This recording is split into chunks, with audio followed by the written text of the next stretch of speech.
Grand 1, les États-Unis, une hyperpuissance dans un monde pacifié et uni. Grand A, la guerre du Golfe de 1991, la der des der.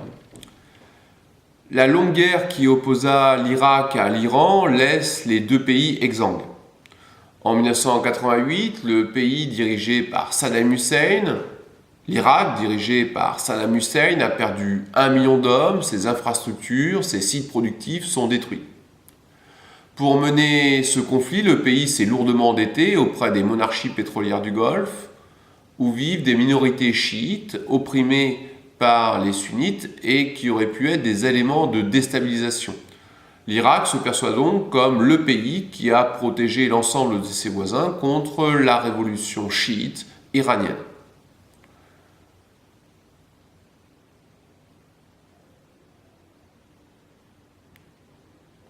Auprès des monarchies pétrolières du Golfe, qu'il a de fait protégé contre la révolution islamique et de potentiels troubles intérieurs liés à la présence de fortes minorités chiites.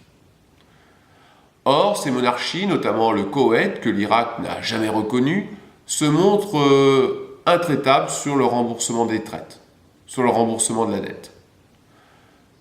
Par ailleurs, profitant des difficultés soviétiques, les États-Unis désirent pousser leur avantage et reprendre le contrôle direct sur cette région pétrolière stratégique, où se situe plus de 50% de la production mondiale de pétrole.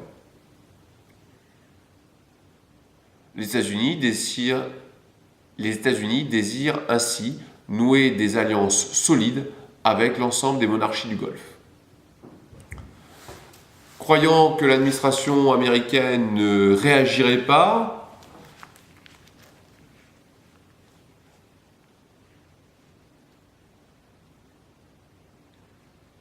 l'Irak envahit le Koweït le 2 août 1990. Les États-Unis saisissent le Conseil de sécurité immédiatement. Les États-Unis saisissent immédiatement le Conseil de sécurité de l'ONU. Une résolution établit un embargo économique contre l'Irak et lance un ultimatum avec menace d'intervention militaire. Devant le refus irakien, l'ONU déclenche l'opération Desert Storm le 17 janvier 1991. La coalition est dirigée par les États-Unis.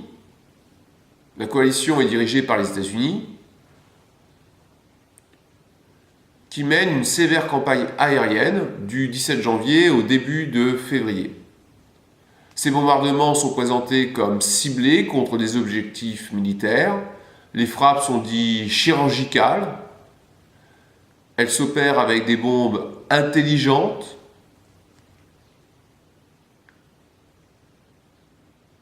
évitant ainsi au maximum les dommages collatéraux. Autant de termes employés par les médias américains sous contrôle de l'armée qui se diffusèrent dans l'ensemble des pays et convainquèrent l'opinion publique. Termes qui allaient convaincre une opinion publique naïve sur la réalité de ces bombardements. La 4e armée du monde, encore un nouveau concept assez drôle, doit se retirer du Koweït et celui-ci est libéré en 100 heures du 25 au 27 février. Avant de se replier, la 4e armée du monde, la fameuse armée de Saddam Hussein, sabote l'ensemble des puits de pétrole.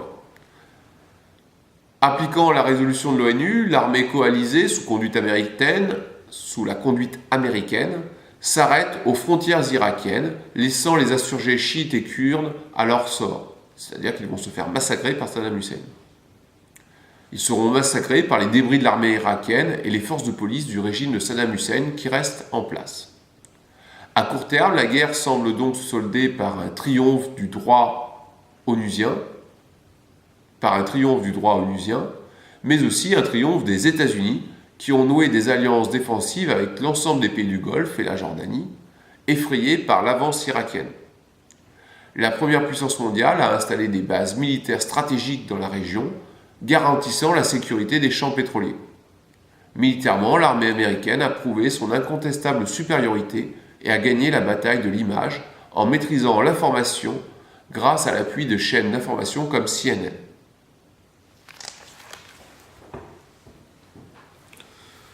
Cette guerre est présentée par George Bush comme la der des der, c'est-à-dire la guerre qui doit établir un nouvel ordre mondial.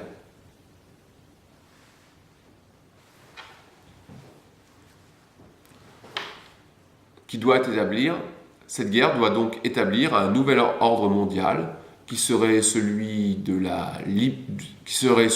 libéralisme dans tous les sens du terme, libéralisme économique, mais aussi triomphe du libéralisme politique et du droit international. Le tout sous conduite onusienne et américaine.